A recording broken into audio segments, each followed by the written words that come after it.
আপনারা দ্বিতীয় হিজরির যে বদরের যুদ্ধের কথা জানেন, বদরের প্রান্তরটা মদিনা থেকে প্রায় 130 কিলো দক্ষিণ পশ্চিমে। তো ওখানে গেলেন মদিনা থেকে তিনি। যাওয়ার পরে এক জায়গায় তিনি সেনা ক্যাম্প স্থাপন করলেন। স্থাপন করার পরে হাব্বাব ইবনুল মুনজির রাদিয়াল্লাহু তাআলা আনহু তিনি জিজ্ঞেস করলেন, ইয়া রাসূলুল্লাহ, এই যে আপনি এই জায়গায় বদরের প্রান্তরে সেনা শিবির স্থাপন করলেন, সেনা ক্যাম্প স্থাপন করলেন, এটা কি আল্লাহর দেখিয়ে দেয়া কোনো জায়গা নাকি আপনার ইচ্ছায়? তিনি বললেন, আমানজিলান আনসালাকাল্লাহু লাইসা লানা আন নাতাকদ্দামাহু ওয়ালা নাতাআখারা আনহু।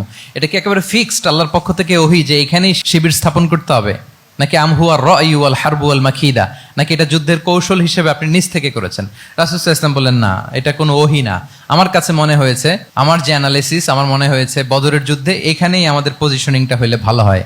হাব্বাব ইবনে মুনজির রাদিয়াল্লাহু তাআলা আনহু বলেন, না, ইদান লাইসা হাযা বিমানসিল ইয়া রাসূলুল্লাহ, তাহলে এইখানে যদি আপনার নিজ থেকে আপনি এটা ডিসাইড করেন, আমি আপনার অনুমতিক্রমে বলতে চাই ইয়া রাসূলুল্লাহ, এটা সুন্দর জায়গা হয়নি। সুন্দর জায়গা হয়নি? তাহলে কোথায়?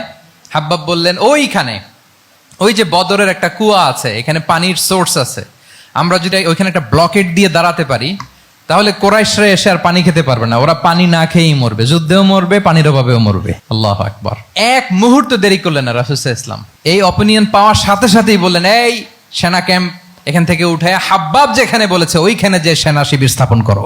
এক সেকেন্ডও দেরি করেন নাই। তাহলে কোনো ইগোইস্টিক ঝামেলা ছিল না, ভেরি অ্যাকোমোডেটিভ ছিলেন রাসূল সাল্লাল্লাহু আলাইহি ওয়াসাল্লাম। আমরা অনেক সময় নতুন কোনো কথা শুনলে, কোনো রিফর্ম শুনলে, শ্রোতাদের মধ্যে থেকে কিছু একটা শুনলে আটকে উঠি, চেঞ্জ করতে চাই না, রিজিড হয়ে থাকে। এই রিজিডিটি রাসূল সাল্লাল্লাহু আলাইহি ওয়াসাল্লামের মধ্যে ছিল না। ভেরি অ্যাকোমোডেটিভ ছিলেন, ইজিলি ওপেন আপ করতে পারতেন। মুহূর্তেই বলেন, ঠিক আছে, আমি যেখানে করেছি আসলে ঠিক হয় না। হাব্বাব যেখানে বলেছে সবাই ওখানে যে সেনা ক্যাম্প স্থাপন করো। আল্লাহু আকবার। উনি চাইলে বলতে পারতেন, এই হাব্বাব, তুমি কি আমার চেয়ে বেশি বুঝো? আমি তো নবী, তুমি আমার উম্মাহ, আমার কাছে ওহী আসে। কোনো ধরনের আর্গুমেন্টে না যে সরাসরি রাসূল সাল্লাল্লাহু আলাইহি ওয়াসাল্লাম এটাকে মেনে নিলেন। আল্লাহু আকবার। তাহলে এই যে ইন্টারেকশন দেখেন, কত চমৎকার ইন্টারেকশন ছিল সাহাবীদের সাথে রাসূলুল্লাহ সাল্লাল্লাহু আলাইহি ওয়া আলিহি ওয়াসাল্লামের।